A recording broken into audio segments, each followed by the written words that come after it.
به خاطر همین هست که حتی دوست عزیزم آقای عطا که اینجا هستن، ایشون هم آمدن مهندس شدن، فوق مهندس شدن و ایشون من بیشتر ایشون کمتر، ایشون خیلی سالها همزمان با اینکه کار به اصطلاح می‌خواندن و در کار موسیقی بودن، روزانه هم در کار مهندسی بودن، چون اون کمبودی رو که احساس می‌کردن و می‌کنیم رو با موسیقی همیشه پر کردیم و به هر حال فرصتی بود در یک کشوری مثل آمریکا زندگی می‌کردیم و طبیعتاً از این فرصت می‌خواستیم استفاده کنیم و وقت و زندگی رو به هدر ندیم. به همین دلیل خب وقتمون رو در دانشگاه ها و به درس خواندن. بله خیلی هم عالی، خیلی هم عالی. بر شما حسن با شما هم هنر هم تحصیلات. البته من باید خدمت بینندگان عزیز بگم که آقای احمد آزاد همه میدونید، ولی برای عزیزانی که کرد زبان هستن و فارسی زبان هم میدونن، آقای احمد آزاد چندین ساله که یک تلویزیون دارن که از طریق امریکا پخش میشه، پارس تیوی، که شما میتونید بیننده برنامه آقای احمد آزاد باشید و ایشون همیشه با همه مصاحبه میکنه، گفتگو میکنه، ولی این دفعه ما ایشونو پیدا کردیم آوردیم نشوندیم، چون معمولا همه کس نمیدونه، اکثر بینندگان ما نمیدونستن که آقای آزاد خلبان هم هستن یا در چندین دانشگاه درس خوندن. ما خیلی خوشحالیم از اینکه چنین هنرمندانی داریم. آقای عطا شما ساکت نشستید و اصلا چیزی نمیگید، ما دوستیم از شما بشنویم.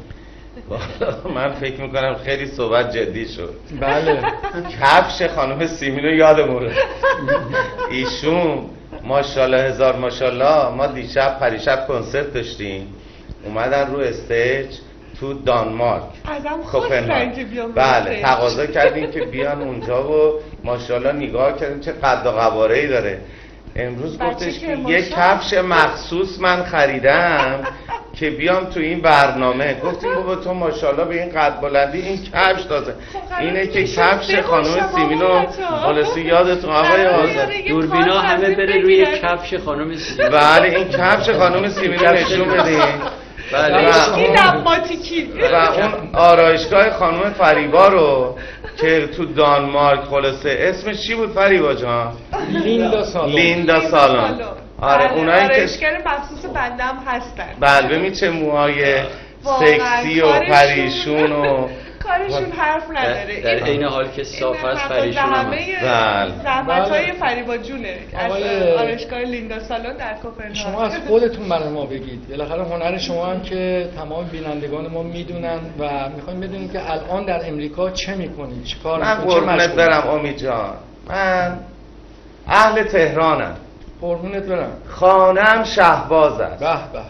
خانه‌ام در ته پس کوچه یک کوچه تنگ در سبزی دارد.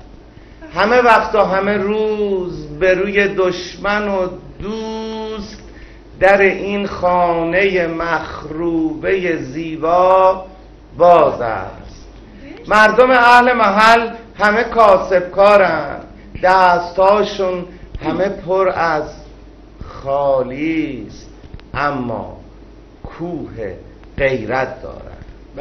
بچه شهبازم و اسمن یه مسلمانم من. تو سجلم میگه که صادره از بخش قدیم شیش تهرانم من. چند سالیست که آواره و ویرانم من.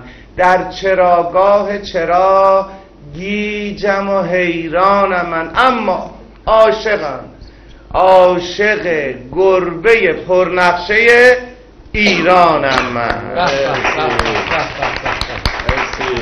مرسی. پس ما اگر ما اومدیم یعنی ته خیابون شهباز کوچه بنبسته در سبز دیدیم زنگ بزنیم در باز میکنن ما رو مهمان. بله این خیلی اون الان در لس آنجلسه، در سبزه رفته لس آنجلس، در سبزه رفته در لس آنجلس. رنگش نکردید یعنی رنگش هم نگران نباش. دوستان پشت صحنه یادداشت بفرمایید، ما قراره بریم مهمونی. بله، هر کس لس آنجلس اومد به این خونه مراجعه کنه در بله بگه خونه عشق، خونه عطا رو نشون میدن. بینندگان عزیز، شما میتونید در طول برنامه با شماره تلفنی که روی صفحه مشخص تماس بگیرید.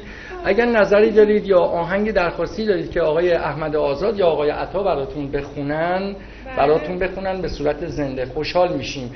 یا اگر صحبتی دارید، سوالی دارید، میتونید تماس بگیرید با ما و از آقای احمد آزاد و آقای عطا، این دو هنرمند سوال کنید. شما تلفن روی صفحه مشخصه، من نگاه کردم بودش.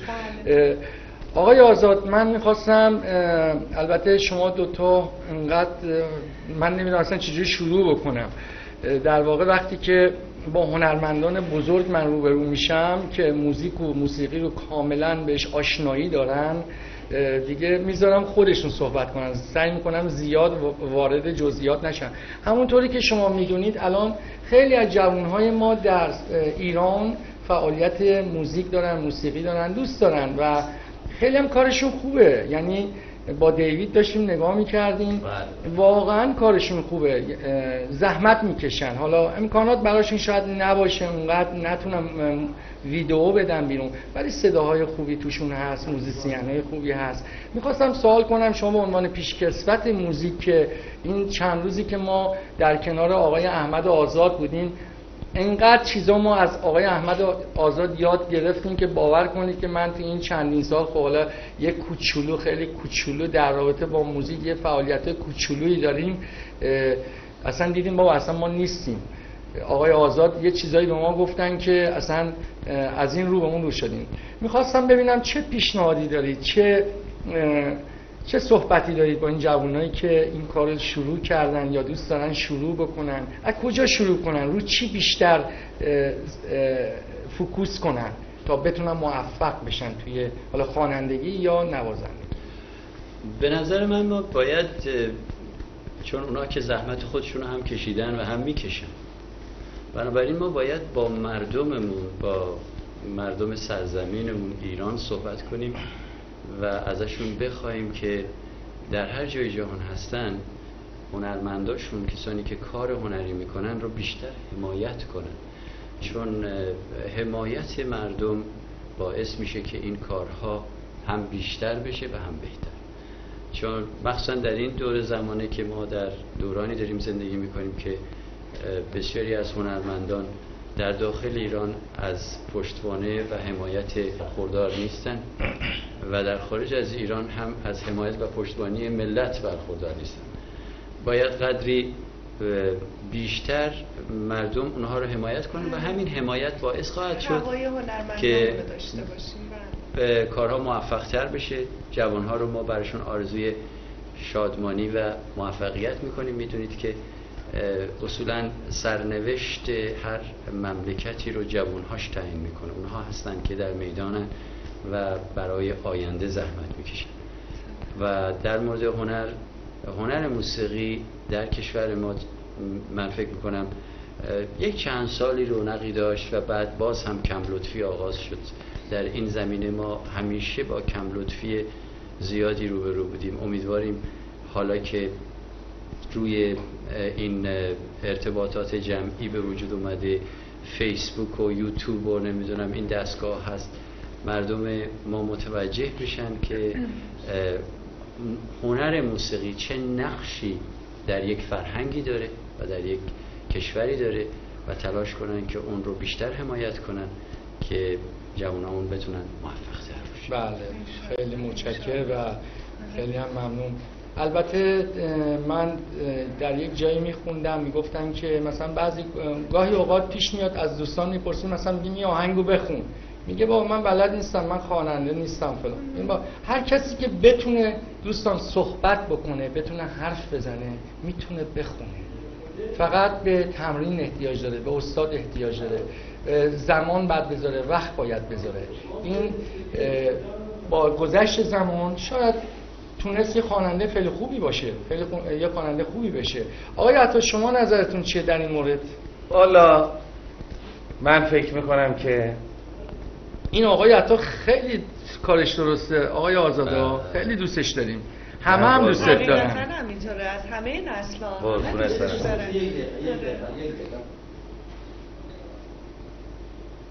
بله والا این آقای بهروزخان گفت یه دقیقه. نه بفهمید شما ادامه بدید. شما ادامه بدید. این جواب تلفن‌ها رو میده. بعدش یه دفعه هیجان زده میشه. مثل یکی از تلفن داره نمیدونم میخواد به شما برای شما یه پیامی داره این دوستمون برای شما ادامه بدین تا بازم میگیرم. بله. کاسه گوزه ما رو این وسط خراب نکن با تلفن. آقای کارگردان لطفاً این تلفن رو بیاید بذارید اینجا، اگه کسی میخواد تماس بگیره با اون شماره تماس بگیره، ما مستقیما وصل کنیم تا دوستان بتونن صحبت کنن. ان شاء الله قراره تلفن‌ها همینجا بیاد. این که نمیشه. بفهم. بله. یه تلفنی به ما دادن. نظرمون رو بگیم یا بفرمایید. این اصلا اشتباه بود، ببخشید بفرمایید. امید جان، سیمای عزیز، سیمین عزیز، خواهش میکنم. جناب احمد آزاد، بینندگان عزیز، به تمام جووناتون بگیم اول برن دنبال درس، دکتر بشن، مهندس بشن، وکیل بشن، وزیر بشن، یه شخصیتی برای خودشون بشن مثل آقای احمد آزاد. ببین من خرما نمیخورم به تو بگم خرما نخور. من رفتم 35 سال پیش در ایرانم دانشگاه میرفتم، ترانسفر کردم رفتم امریکا، درسم تموم کردم، در کنار درسم آواز خوندم. حالا تو صدا نداری، میخوای ویولون بزنی، میخوای سنتور بزنی، میخوای کیبورد بزنی، میخوای اول برین دنبال کار، یه کار میخوای بیزینسمن خوبی بشو، برو تو بازار یه حجره باز کن، در کنار کارت تو بیا یک مثل آقای امید تفریحی باشه، برای دلت آواز بخون، ساز بزن، نقاشی کن، من نمیدونم مجسمه سازی کن، همون کاری که آقای احمد آزاد کرد، همون کاری که من کردم. متاسفانه تمام هنرمندهای ما که الان در سراسر دنیا گیرن به خاطر اینکه فقط به هنرشون تکیه کردن، به کارشون، به مغزشون، به اون علمشون تکیه نکردن، چون که علم نداشتن. چشمشو باز کرده رفته خواننده شده، رفته نمیدونم حالا چطوری. بعدش اگه میخوای بخونی اشکالی نداره، برو درسش یاد بگیر. همه الان ببینم 500 تا 600 تا 1000 تا خواننده اومدن اصلا موسیقی ایرانی رو بلد نیستن. بهش میگی شور چیه، اصفهان چیه، سگاه چیه، ماهور چیه، نمیدونم همایون چیه، نمیدونن، اومدن آواز میخونن. خب تو که داری کلام فارسی رو میخونی، ادای اون آهنگای نمیدونم امریکایی و لاتین و نمیدونم اروپایی اینا رو برمی‌داری یه شعر فارسی برش میخونی، برو موسیقی ایرانی یاد بگیر که دووم داشته باشی، مثل استاد ایرج بشی، مثل استاد اکبر گلپایگانی بشی، مثل قمر بشی، مثل اینو من میگم. حسادت هم نمی کنم، چون ما دیگه از همون گذشته، ما داریم یواش یواش دیگه خودمون بازنشست میکنیم. شما جوونا بیاین ولی با علم. اگه میخوای خواننده بشی، موزیسین بشی، هر کاری میخوای، با علم بیا بشو، ولی به عنوان هابی، نه اینکه من میخوام برم خواننده بشم میلیونر بشم، ویولون بزنم میلیونر بشم. اگه نه گشته تو خیابون خوابیدی.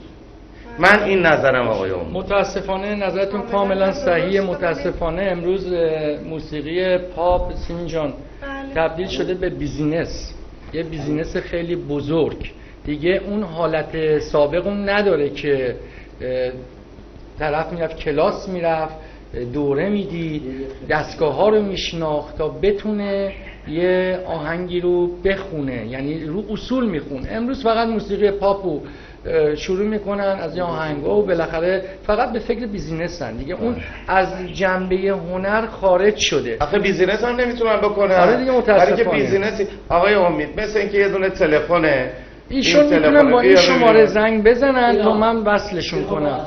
خب با گوشی که نمیتونن بعد بزنن رو چیزی که بشنون. چجوری باید صحبت کنن؟ الو